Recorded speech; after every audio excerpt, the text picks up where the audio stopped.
میں بغیر ناراضگی کے تمہاری محبت ترک کر دوں گا، کیونکہ مجھے بے وقوفوں کی دوستی پسند نہیں۔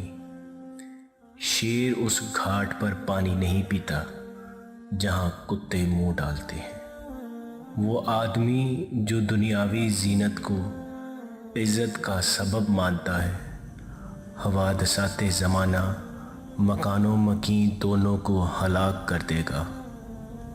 جس کی عزت دنیاوی زیب و زینت سے ہو، اس کی عزت عن قریب فنا ہو جائے گی۔ جس کھانے پر چھوٹے کیڑے رینگنے لگیں، میں خواہش کے باوجود وہ نہیں کھاتا۔ جب شیر کتے کا جوٹھا پینے لگے تو وہ شیر نہیں رہتا۔ جان لے کہ دنیا داروں کا خزانہ سونا چاندی ہے، مگر تو بھلائی اور ایمان کو اپنا خزانہ بنا۔ تو بھی لوگوں کے ساتھ وہیں برتاؤ کر جو وہ تیرے ساتھ برتاؤ کرتے ہیں۔ جو تیرے پاس آئے تو بھی اس کے پاس جا، اور جو تجھ سے منہ موڑے تو بھی اس سے منہ موڑ لے۔ جو تجھے اپنے سے کم تر سمجھے، اس کی محبت چھوڑ دے۔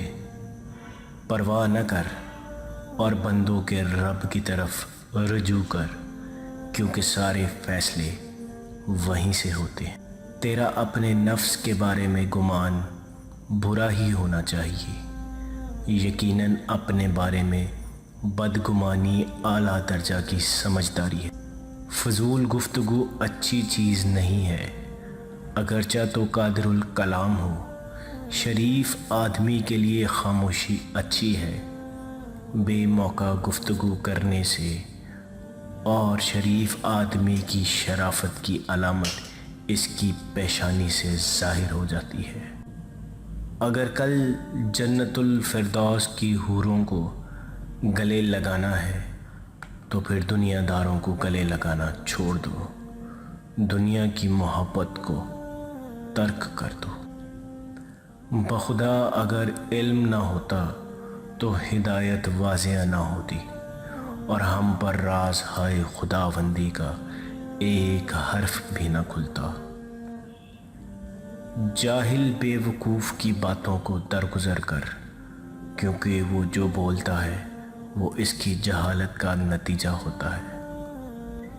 علم میں تو بھی آگے بڑھ جا، جیسے جیسے علم آگے بڑھتا جائے، اور علمی سوال کرتا جا ہر اس آدمی سے کہ جس کے پاس عقل ہو۔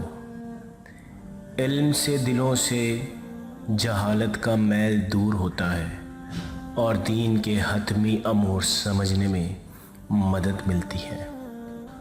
جہالت جاہل کو رسوا کر کے رکھ دیتی ہے، اور علم صاحب علم کو لوگوں میں سربلند کر دیتا ہے۔